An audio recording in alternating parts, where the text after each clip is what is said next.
Friends, welcome to all of you in your YouTube channel kids learning with नैना।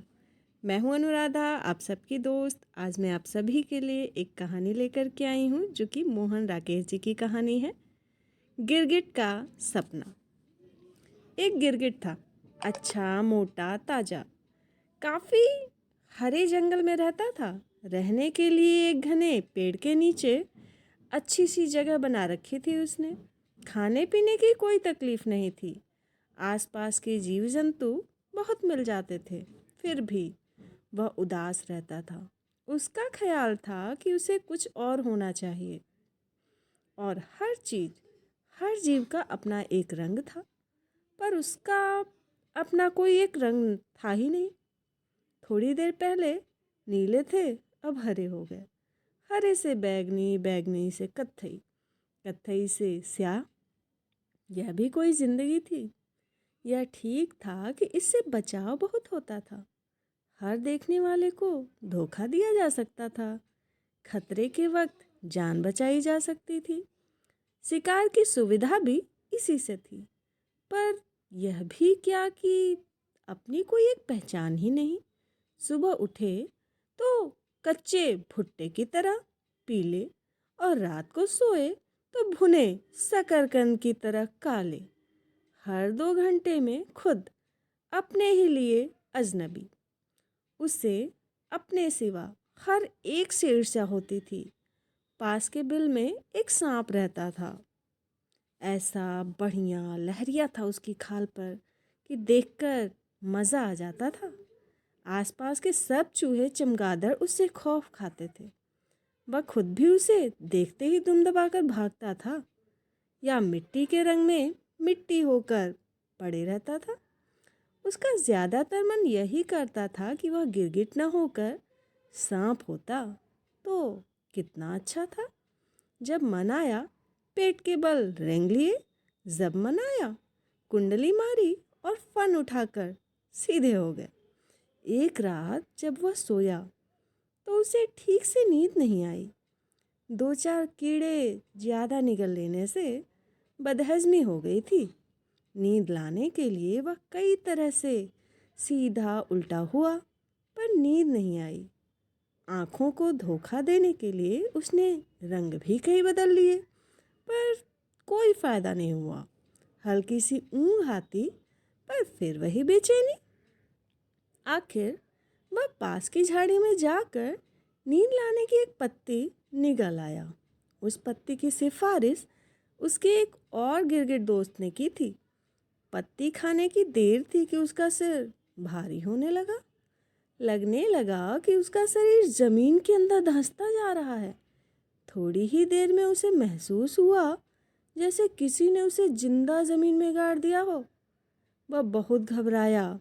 या उसने क्या किया कि दूसरे गिरगिट के कहने में आकर क्या मक्खा वह पत्ती खा ली।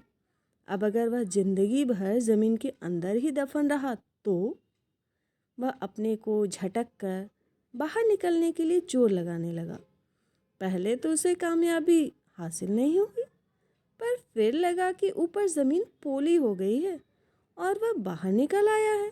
ज्यों ही उसका सिर बाहर निकला और बाहर की हवा अंदर गई, उसने एक और ही अजूबा देखा। उसका सिर गिरगिट के जैसा ना होकर सांप के सिर जैसा था। वह पूरा जमीन से बाहर आ गया, पर सांप की तरह बल खाकर चलता हुआ। अपने शरीर पर नज़र डाली तो वही लहरिया नज़र आया जो उसे पास वाले सांप के बदन पर था। उसने कुंडली मारने की कोशिश की तो कुंडली लग गई। फन उठाना चाहा तो फन उठ गया। वह हैरान भी हुआ और खुश भी। उसकी कामना पूरी हो गई थी।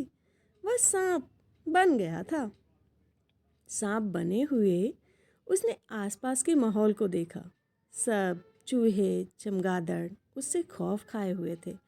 यहाँ तक कि सामने के पेड़ पर गिरगिट भी डर के मारे जल्दी जल्दी रंग बदल रहा था। वह रेंगता हुआ उस इलाके से दूसरे इलाके की तरफ बढ़ गया। नीचे से जो पत्थर कांटे चुभे उनकी उसने परवाह नहीं की। नया नया सांप बना था, सो इन सब चीज़ों को नज़रअंदाज किया जा सकता था। पर थोड़ी दूर दूर जाते जाते सामने से एक नेवला उसे दबोचने के लिए आ लपका। तो उसने सतर्क होकर फन उठा लिया। उस नेवले की शायद पड़ोस के सांप से पुरानी लड़ाई थी। सांप बने गिरगिट का मन हुआ कि वह जल्दी से रंग बदल ले, पर अब रंग कैसे बदल सकता था? अपनी लहरिया खाल की सारी खूबसूरती उस वक्त उसे एक शिकंजे की तरह लगने लगी। नेवला फुदकता हुआ बहुत पास आ गया था।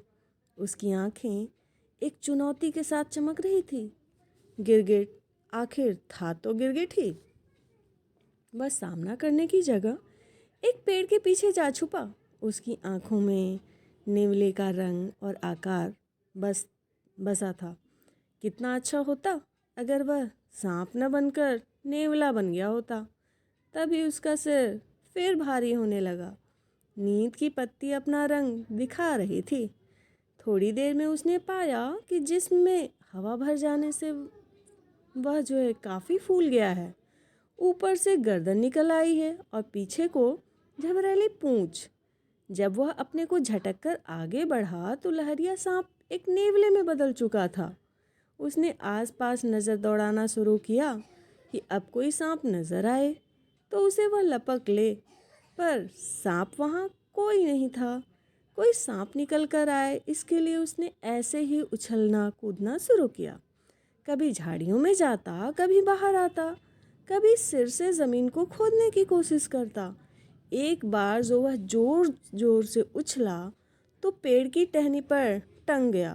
टहनी का कांटा जिसमें ऐसे गड़ गया कि ना उछलने बने ना नीचे आते। आखिर जब बहुत परेशान हो गया तो वह मनाने लगा क्यों उसने नेवला बनना चाहा। इससे तो अच्छा था कि पेड़ की टहनी बन गया होता, तब ना रेंगने की ज़रूरत पड़ती ना उछलने कूदने की। बस अपनी जगह उगे हैं और आराम से हवा में हिल रहे हैं। नींद का एक झोंका और आया और उसने पाया कि सचमुच वह अब नेवला नहीं रहा, पेड़ की टहनी बन गया था। उसका मन मस्ती से भर गया। नीचे की ज़मीन से अब उसे कोई वास्ता नहीं था। वह जिंदगी भर ऊपर ही ऊपर झूलता रह सकता था। उसे यह भी लगा जैसे उसके अंदर से कुछ पत्तियां फूटने वाली हों। उसने सोचा कि अगर उसमें फूल भी निकलेगा तो उसका क्या रंग होता, और क्या वह अपनी मर्जी से फूल का रंग बदल सकेगा। पर तभी दो तीन कौवे उस पर आ बैठे। एक ने तो उस पर बीट कर दी, दूसरे ने उसे चोंच से कुरेदना शुरू किया। उसे बहुत तकलीफ हुई। उसे फिर अपनी गलती के लिए पश्चाताप हुआ। अगर वह टहनी की जगह कौवा बना होता तो कितना अच्छा था। जब चाहो जिस टहनी पर जा बैठो और जब चाहो हवा में उड़ान भरने लगो। अभी वह सोच ही रहा था कि कौवे उड़ खड़े हुए, पर उसने हैरान होकर देखा कि कौवों के साथ वह भी उसी तरह उड़ खड़ा हुआ है। अब ज़मीन के साथ साथ आसमान भी उसके नीचे था और वह ऊपर ऊपर उड़ा जा रहा था। उसके पंख बहुत चमकीले थे। जब चाहो उन्हें झपकाने लगो, जब चाहे सीधे कर लो। उसने आसमान में कई चक्कर लगाए और खूब काएं काएं की, पर तभी नज़र पड़ी नीचे खड़े कुछ लड़कों पर जो गुलेल हाथ में लिए उसे निशाना बना रहे थे। पास उड़ता हुआ एक कौवा निशाना बनकर नीचे गिर चुका था।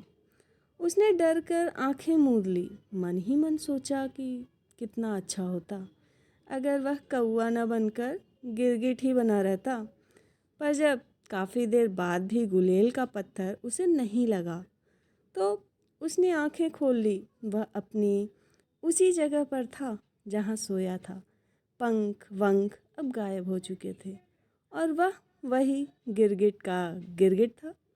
वही चूहे चमगादड़ आसपास मंडरा रहे थे और सांप अपने बिल से बाहर आ रहा था। उसने जल्दी से रंग बदला और दौड़कर उस गिरगिट की तलाश में हो लिया जिसने उसे नींद की पत्ती खाने की सलाह दी थी। मन में शुक्र भी मनाया कि अच्छा है वह गिरगिट की जगह और कुछ नहीं हुआ। वरना कैसे उस गलत सलाह देने वाले गिरगिट को गिरगिटी भाषा में मज़ा चखा पाता। तो ये थी कहानी गिरगिट का सपना।